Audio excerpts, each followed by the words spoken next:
Hey everyone, Professor Noah Zerby here. It's been a few months and it's great to be back. I've been away for a very good reason. I'm officially on sabbatical and I'm planning on dedicating the time that I have now to creating a whole new season of content for this channel. First, I'm going to go back to the basics. My most popular videos have always been my Introduction to International Relations lectures.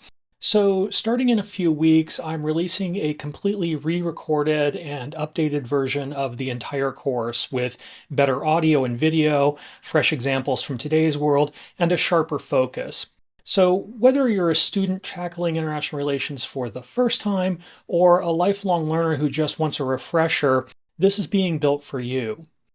I'm also bringing back my Global Insight series. With everything going on around the world today, major shifts in the world economy, lots of changes in international relations, there's so much for us to analyze. I'm looking forward to once again breaking down the headlines and exploring the political science behind what's happening in the world today.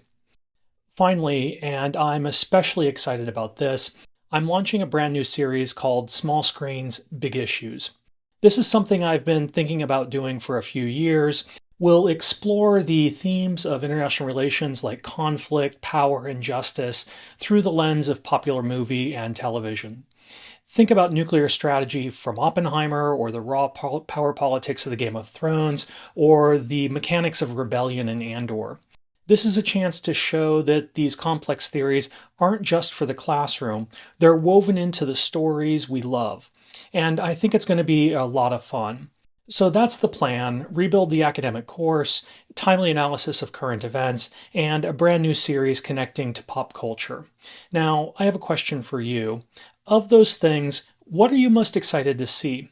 Let me know in the comments below. And for the Small Screens Big Issues, what's the one TV show or film that you think I absolutely have to analyze? It's great to be back. If you're not already subscribed, please do so and follow along this semester. I can't wait to get started, and I'm excited to see you in the next video.